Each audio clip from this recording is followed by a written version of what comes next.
You're watching Suck Professor. Hello, everybody. It's me, Hank. I'm joined by... James. Hey, everybody. Welcome to the channel. So this is not our usual shot-by-shot recap. We're not going to go into super detail with all the screenshots. In fact, you'll notice James's voice. James, say something with your voice. Hello. How's it going? Hey. He sounds a little weird. He's using a different microphone because he and I have been separated by 3,000 miles. I'm traveling. That's why we can't do the full production because I'm traveling for Thanksgiving, and it's so we didn't want people to think that we had forgotten you. You're the most important things in our lives. You're all of our children. James, don't you agree that we think of all of our viewers as our children? Sure. I want a list of names, James. We're going to rename them all. James 1, James 2, James 3, Hank 1, Hank 2, Hankette. So anyway, what we're going to do is talk about the episode Trace Decay, episode 8. We're going to give our take. We're going to talk about some of the key moments that stood out to us, some of the interesting things. This won't be as long, but hopefully you'll get your fix. You'll get your fix of our take. And boy, that sounded real arrogant. I didn't mean it to sound so. But I don't want. The point is we're Skyping and we're recording it, and we're going to make sure that we at least put something out so that there's something else. I also have another analysis, a treat coming up for people who are interested in the brain. The maze is the brain theory. So I got a really cool thing happening this week that we're going to do later on. So keep an eye out for that. James, are you ready to talk? I'm ready. All right. Awesome. So James, we just watched it. I thought this was an excellent episode. We learned a lot. We got a lot of backstory. They really filled in on a lot of detail for what they've been teasing us throughout the season. And I was actually really gratified by this one. What did you think? No, I thought it was amazing too. It answered a lot of questions, posed some new questions. I know I say that a lot, but it seems like the merit of a good show is one that doesn't keep you guessing for season upon season upon season, like a show that's called Lost that I don't want to talk about anymore. But it actually, I didn't know it was going to go. Yeah, it gives you the satisfaction of knowing that you're progressing in the story and not leading you along for what seems like too long a period of time. So I feel like we're moving forward. We're finding out really interesting stuff. It makes me want to see the next episode. All good. Yeah, like Lost, you got the sense that they were building the roller coaster while you're already on it. They weren't sure where they were going. This gives you the sense that they definitely have a plan and they're executing their plan, and it's finally starting to sort of bear fruit in a way. You know, all the curiosities that they've been cultivating are coming, to fruition. Fruition is what the word I'm. So, where do we want to start? I think I would really want to start with like the most important thing not important, but one of the critical things that we've learned in the very beginning of the episode. It's something that we kind of already knew, but we didn't have direct confirmation of. And it's when I think Bernard and Dr. Ford are talking. Dr. Ford says to Bernard, Arnold came to feel the way you do. He couldn't stop me either. Which seems to be a direct connection to Arnold being taken out by Dr. Ford. Yeah. Now, that was in response to Bernard being upset about Theresa, right? Yes, he actually remembered killing her, and it was a while before Dr. Ford actually turned that emotion off, wiped his memory, and so forth. Yeah, it was kind of cool to see, it's Jeffrey Wright, right? Yes. The actor? It's kind of cool to see him stretch his... Jeffrey Wright, wrong? No. To stretch his acting muscles a bit more. He got a little physical. He threw the chair and he was crying, and I appreciated that about it. In that entire sequence, though, after he reveals that about Arnold, though, he tells him that he reveals that he kind of enlists him to cover up in Theresa's murder in exchange for wiping his memory of her, or her memory from his mind, so he could kind of clean the pain out of his brain. And he agrees. He sort of goes along with the plan. Yeah, and Bernard is a tool. Bernard is an extension of Dr. Ford. He's a tool of Dr. Ford. Right, and he kind of dangles the carrot in front of Bernard, saying, "I'll free you of the pain. I'll wipe your memories if you go and do this for me," which is kind of sadistic if you think about it. It's like he just murdered the woman that he loved, and now he's being made to go and clean up the crime scene. Yeah.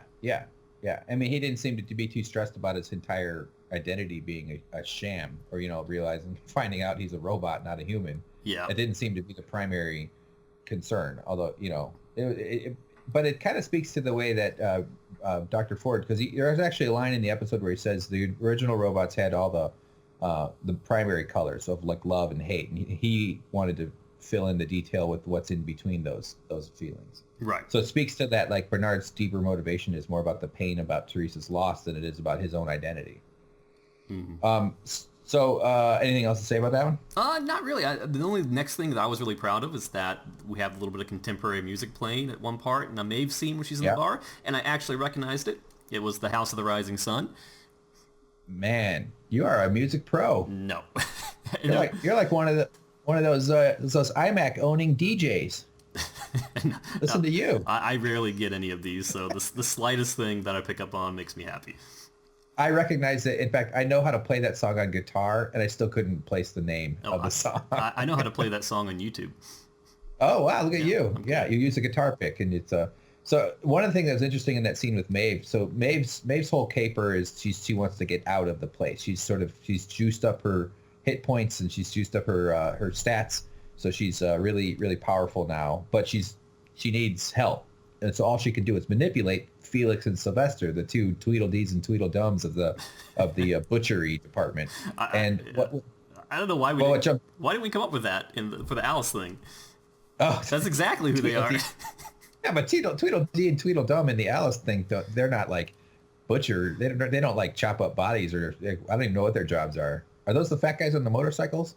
Anyway, I don't know what I'm talking about. Okay, so but one of the cool things that we learn in that scene is the spine has an explosive charge, a failsafe that explodes if they get too far. Because they're like, what are you going to do if you get out? You don't even anything know about the world that's out there. And so she essentially, we learned that she's going to need to get them to replace the vertebrae. It was C6. And replace it with a vertebra that doesn't have an explosive built into it. So one thing that I think we'll see is exploding backs. Someone's going to figure out how to blow up a bunch of backs, maybe, or they'll shoot it. Like in movies and games, when you shoot the gas tank on a car, it automatically explodes. Yeah, now that's that. You finally found the crit spot. Yeah, the crit spot. That's the word. So anyway, that was just a cool detail. What else jumped out, James? Yeah, back when she was talking about the spine and the explosive charge and everything like that, they tell her, Felix and Sylvester said, you would need an army to break out of here. And she says, I need administrative privileges. It's time to write my own story. So that's kind of like the precursor to her going like all Rambo. So her plan is falling into place. But then, and she's smart enough to realize she needs help, and she can't do it alone. Exactly. So the next important thing is that there's another scene with Dolores and William where they're coming across a riverbank, and there's dead men everywhere who are apparently killed by the Ghost Nation. They're Confederos. One is alive, and we find out that they were sent after Dolores and William at the advice of a man named Logan, who is, as we know, is Mr. Black Hat. So he's getting his revenge on William and Dolores for leaving him back, getting beaten up by the Confederos back in the prior town. That wasn't Pariah, that was... what town was that? That was Pariah. That was Pariah? Okay. Pariah. Yeah, Lazo and they busted ass out of there during after that whole orgy thing after Dolores saw the tarot card reader. Right. That's how when I go see a tarot card reader, that's exactly how I get out without paying too. I just have a panic attack and I run away. So they call Logan the new recruit, and then Dolores sees what appears to be herself dead in the water, hears a voice say, come find me, she looks behind her, William is gone. Which kind of tells us this is kind of... All the bodies are gone, too. Yeah. So this kind of tells us maybe... Dolores appears to be in the present, but really her interactions with William appear to be in the past. So this is kind of another piece of the puzzle, sort of like in the train where William and Lazo disappeared. This kind of supports the two-timeline theory. Yeah, dude, I totally agree. Like that seems to be a lot of evidence. And I think there's more evidence later in the episode that kind of reinforces it even more.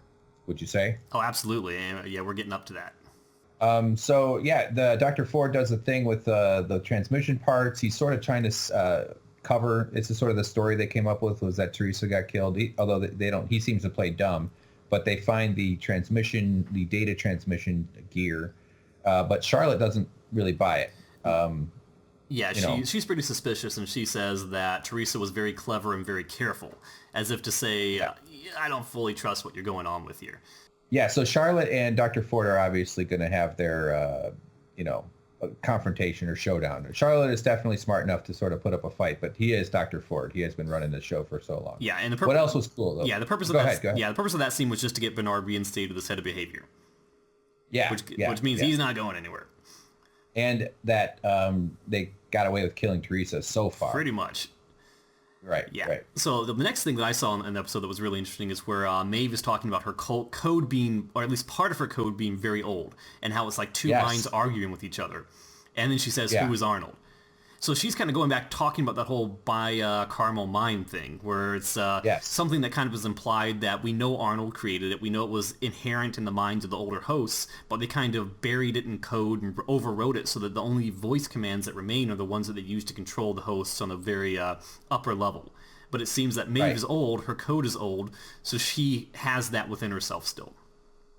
Yeah. She says just directly, who is Arnold? So obviously, either her code is really old, or his influence in her is newer. But I think it's probably that her code is very old. That's how I would look at that. And I also think I want to speak for all of our viewers and listeners and YouTube commenters that everybody thinks it's adorable that you pronounce it by caramel. But I can't say it. It's caramel. It's Cameral. Cameral. There's no. Well, I wrote it down as bicameral, so it's Well, when we're done, you got to go get yourself some ice cream. I do. Okay. I can't say it. So. All right. So, so obviously, there's more to the Maeve than meets the eye. We'll see. And actually, should we jump ahead to the scene where where we actually see her in one of the flashbacks? Yeah, go for it. To confirm that we get confirmation later that she's actually is one of the older hosts. When during Dolores's flashback that happens in the second half of the episode, we see Maeve. And in fact, the one park worker goes, "Good job, Maeve," or says something about Maeve dancing. It's that line where it's that scene where they're all kind of outside lined up and they're dancing. Right, and that was not done by accident. They implicitly called out her name to establish that she was there. We've seen that scene before. We've seen them moving robotic and unrefined and all weird like their early models. So that tells us Maeve has been around at least maybe not as long as Dolores, but she's around a good bit of time. Yeah, and we saw that scene before when Dr. Ford had Bernard in his office. I think it was episode 3. I'm not sure. Don't quote me on that. Where he explains to him a lot of the history of the park. That was one of the first kind of deep dives into the park history that we get in the entire series. Yeah. So that's where we saw that scene before. We came back in this episode. And there's even more detail to that episode that we're going to talk about as well with one of the actresses that's in this episode. So what else jumped out? Yeah, I think this kind of brings us down to one of the most important scenes in the entire episode real quick, where the Man in Black is talking to Teddy, and they're going after Wyatt. Yeah. And I don't know, we don't want to get too far into the weeds with this, and we'll probably get into this a lot more in our longer one, but I think that this is proof that Man in Black is William. And they come across a massacre, and they see that one woman is still alive. The Man in Black looks at her and says, "It's you. I figured they retired you. I guess Ford never likes to waste a pretty face." And then we see her face, and it's the same freaking host woman that young William was introduced to when he got off the train, when he was being fitted for his cowboy uniform. It's her. The supermodel-looking chick with the black and white train and the escalator and everything before William selects his white hat. Right, and you can argue, you say, oh, well, she was a host. She saw thousands and thousands of guests, and it wouldn't be out of the ordinary for the Man in Black to see her at some point because she would have seen so many people, and she's a greeter and all that kind of stuff. But they don't do this kind of stuff on mistake, by coincidence. This is intentionally done, intentionally woven. It's put there for us to put the pieces together. I think it would be a huge misdirection, a huge disservice to the fans of the show if they were to kind of throw a red herring out there like that. I agree. Yeah, it'd be very weird for them to screw up like that. And we weren't sure if the screenshots we looked at are exactly the same woman, and we looked up the actress in the credits on IMDb. Her name is Tallulah Riley, who it's confirmed to be the same person. And she's also in, as I said right before this part, she's in that dancing sequence where Maeve is also located in Dolores' flashback. She's the woman that walks by holding the umbrella and kind of looks sort of at the camera. Yes. Kind of at the POV of the camera. So yeah, it's her. And so she's also been around a long time. Yeah, and it's very obvious they want us to recognize her, else they wouldn't be throwing her face in front of the camera like that in flashbacks and so forth. Yeah. Yeah, and I don't know if this is rumor spreading, but it has nothing to do with Westworld. But in one of my Google searches right before we started talking, it said that this actress Tallulah Riley is Elon Musk's wife. What? He's married? What an idiot! Well, it makes sense that he'd marry a robot. Yeah, she's got hydrogen fusion cells. She runs on solar power and she sleeps on the roof. Yeah. Okay, so. Let's get to the, I think it's a good time to get to the Dolores and William find the town scene.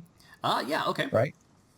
So, and because what's interesting here is, this is actually where we see that flashback where she first sees this town and she goes, "We're here, I'm home." And she seemed very relieved. She was very happy to be back there. And then she kind of wanders in, and we see the same church that we've seen before that's in all her flashbacks. So we know this is a very important location.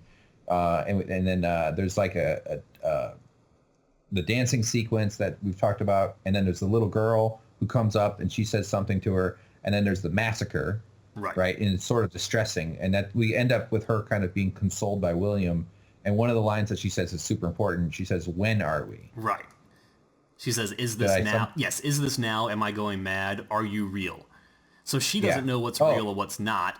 And she's talking to William and asking him these questions, saying, "It's like I'm trapped in a dream or a memory from a life long ago. This is what Arnold wants. He wants me to remember."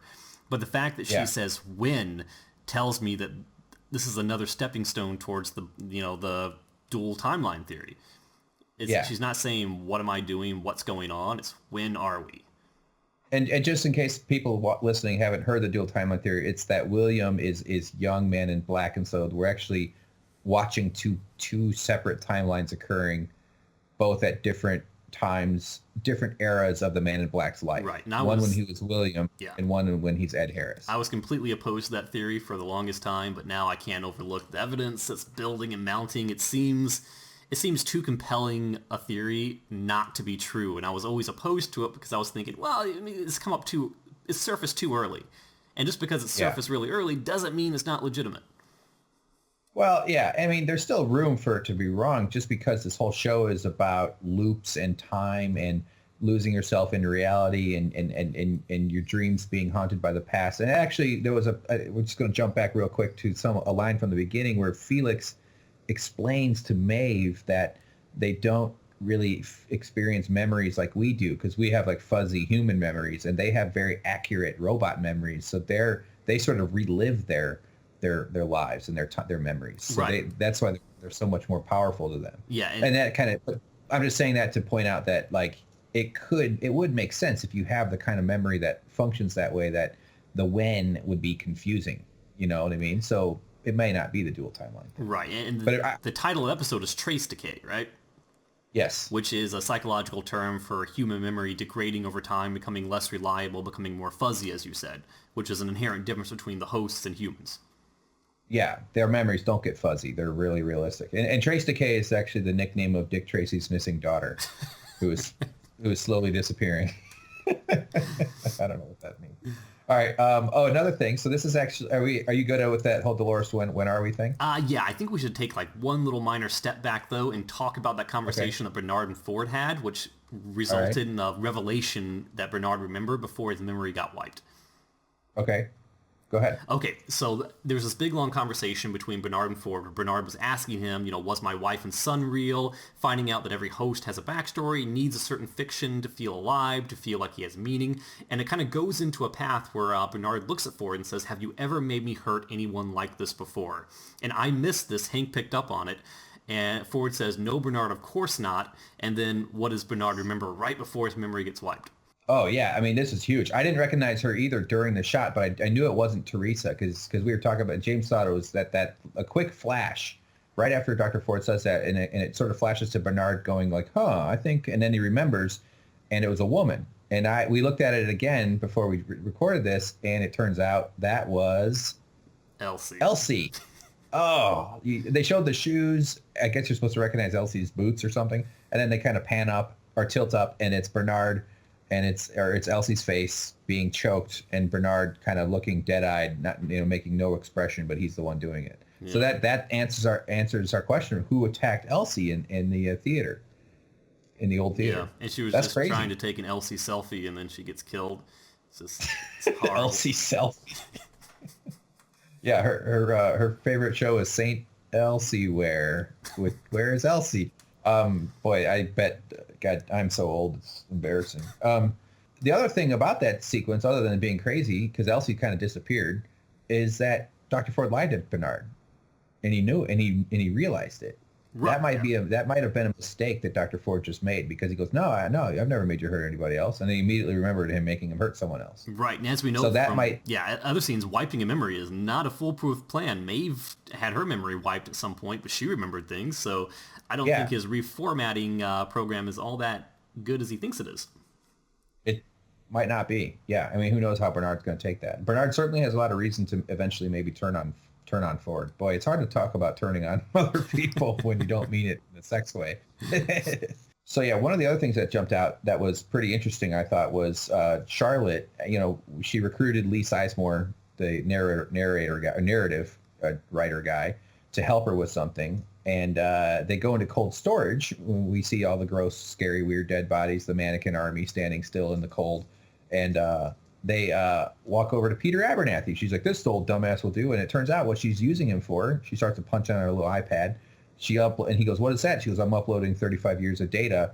So she's using him as what James described. What did you call it, James? Portable hard drive, maybe? Oh, a drug smuggler. A drug smuggling data mule. Yeah, so that's what they're doing. So they're gonna, since they're using Theresa to upload shit through the satellite has not worked because of the stray, the woodcutter going and bonking his head and falling into that crack.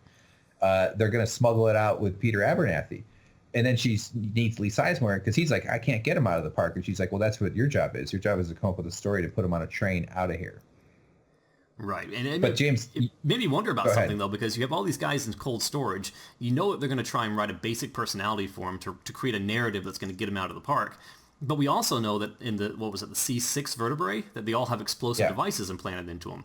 So is part of going into the cold storage process having that removed from you so you're no longer susceptible to that? Because you don't want a giant room of robots all packed closely together who all have explosive devices in them, especially buried underneath your facility, because that could cause some structural problems, perhaps. That's true. That's a good point. It would have to be a significant explosion because, like the guy who gets shot and has the milk pouring out of him who doesn't realize he's supposed to be dead. They can take a lot of abuse. You would think that the charge would be in their head, but it's in their back, which is a little strange. Well, where is C6? The C6 come up from the bottom, from the ass to the top, or is it C6 going from the brain to the neck? That's a really, really good question. Because if it is, it could. If it's from the brain to if it's from the neck down, 6 is probably pretty close to the neck, and it'll just probably blow your head off. Yeah. James, are you Googling? I am Googling. I'm trying to be very quiet on my keyboard. Right. Well, this goes to prove the theory that I'm an idiot because, it's right around your neck. It will blow your head off. All right.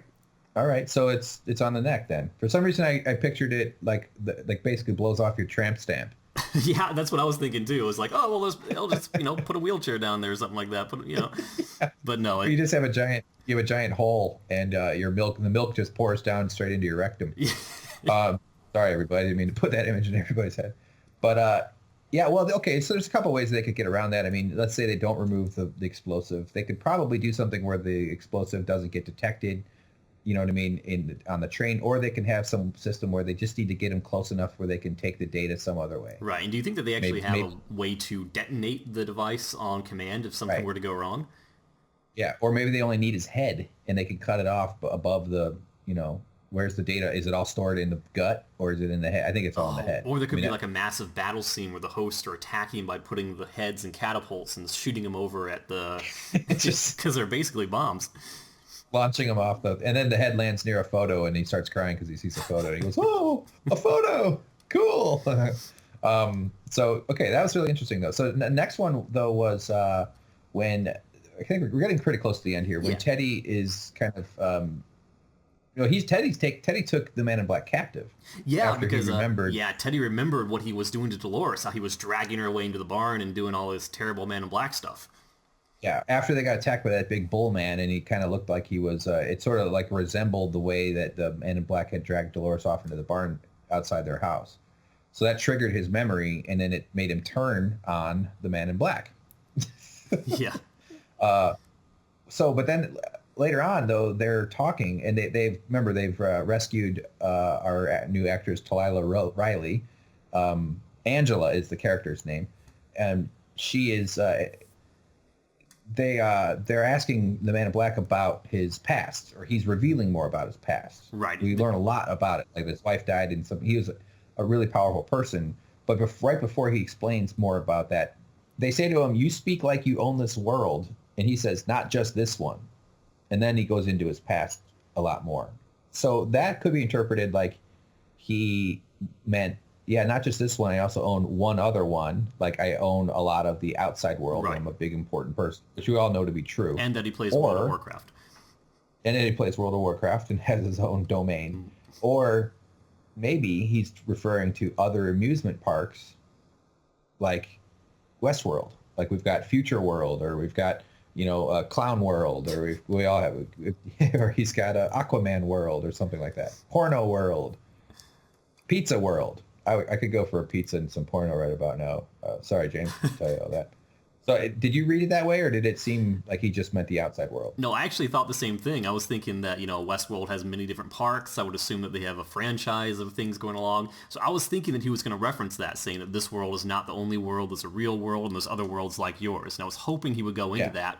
But instead, he says something like, I'm a god, I'm a titan of industry. Then he goes into his backstory about his wife, her death, the true nature of her death, finding out what she really thought of him, and the reason that he comes to Westworld.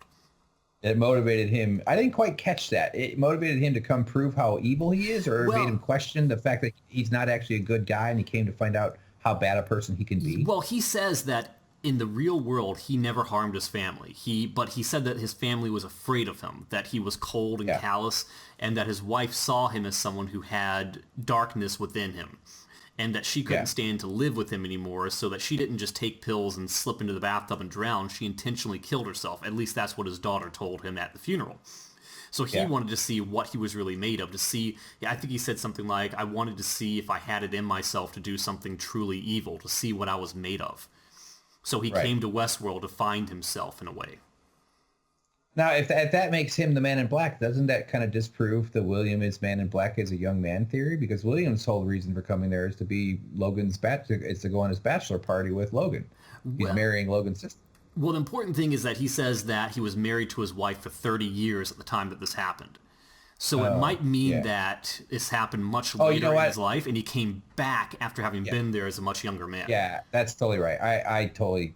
Yeah, my thinking was off there. Yeah, it's him coming back into the world for this final 2 years, not the first time ever. And he does, and I think in episode 1 he does say, "I've been coming here for 30 years." Yeah, he does say that. So it does mean that he was coming there while he was married to his wife, but maybe he didn't start. Well, actually, we do know he does terrible things, because the memories of the past of him dragging Dolores into the barn and so forth. But he does say that the man that I am in Westworld is nothing like the man that I'm like in reality. My family and my wife, my daughter never saw the man out there that I am in here. Yeah.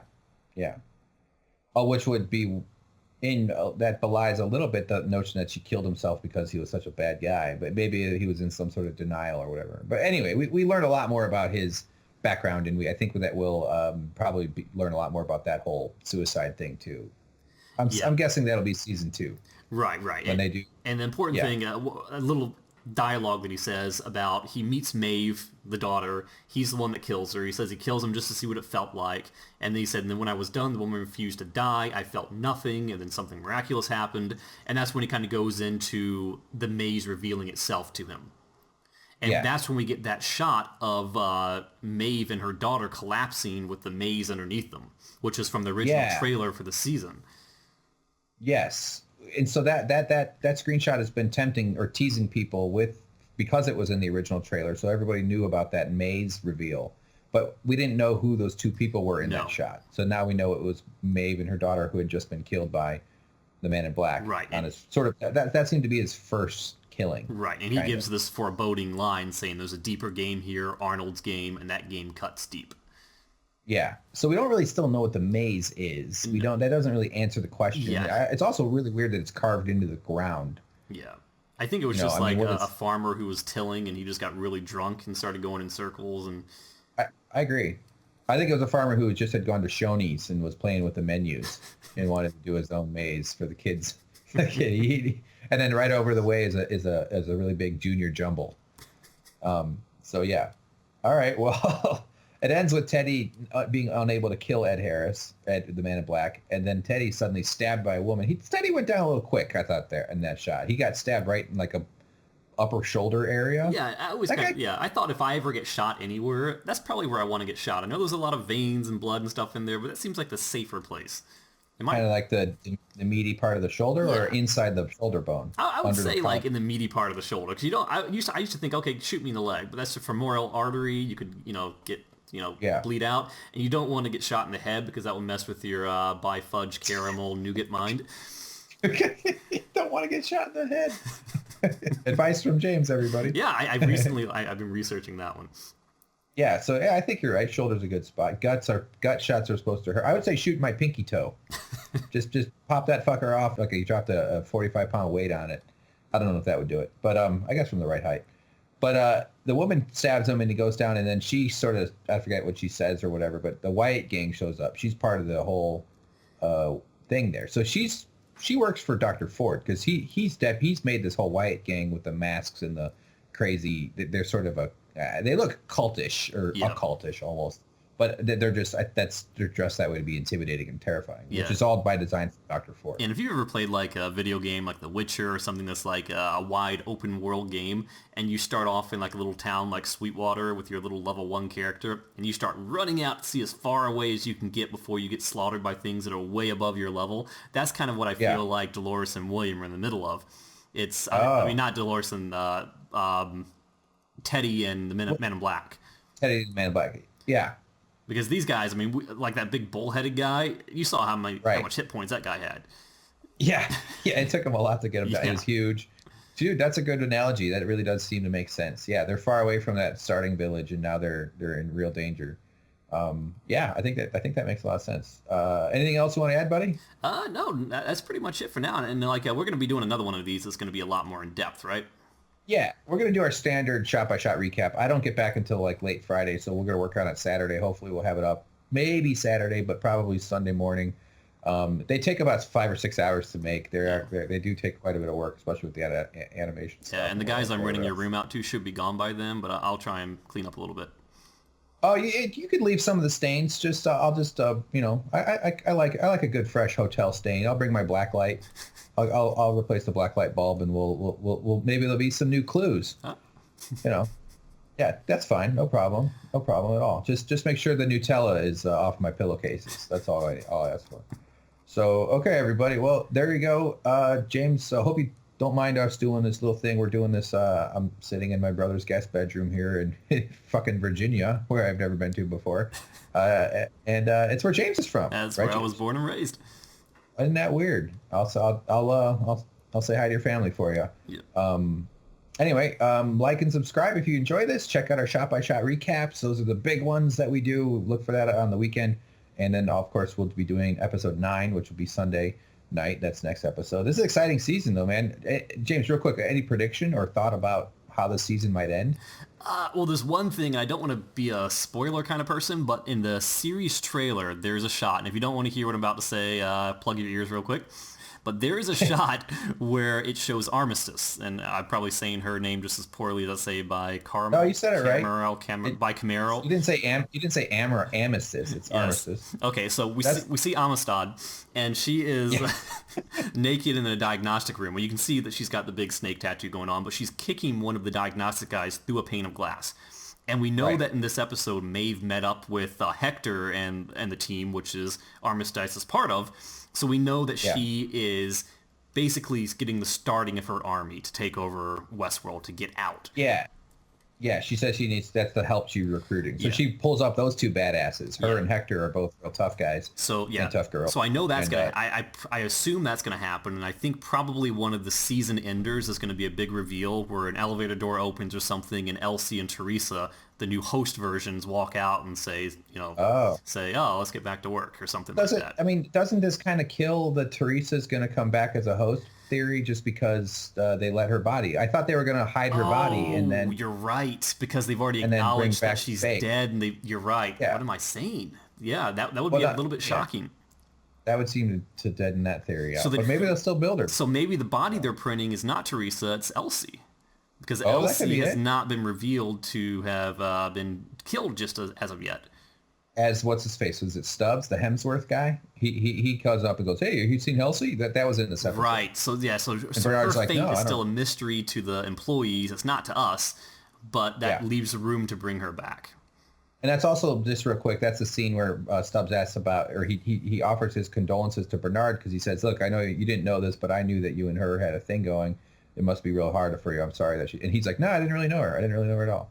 And that was weird. That's going to raise suspicions so Stubbs is going to be the one that kind of helps crack open some of that cover story that they have. Right, and Stubbs and Elsie seem to be somewhat close, so I think he's going to be the one that realizes that Elsie is not quite who she is, and he's going to kind of unravel things a bit. Because as you had said, that Stubbs is very suspicious of what he's hearing from Bernard. Yeah, they worked in the same department. So, okay, so all right, we jump back into analysis mode there, James, real quick. We got to quit doing that, you and me. But, all right, everybody, that's all we got. We love you. Thank you for finding our channel. Thanks for taking a chance on a little YouTube channel that it's been really great. I can't say it enough. It's probably getting tired of hearing it, that we just love actually seeing people paying attention. So it's really fun. It's really motivating though. That's why we're doing this. It's almost midnight on Sunday night here in the East Coast. Oh, so you're in Future World. I'm in Future World. I can tell you all that Maeve becomes my girlfriend. I can't wait. Me and her army. Okay. Goodbye, James. Oh, goodbye. Oh, James, one last thing. Mm-hmm. I love you. How do I stop recording?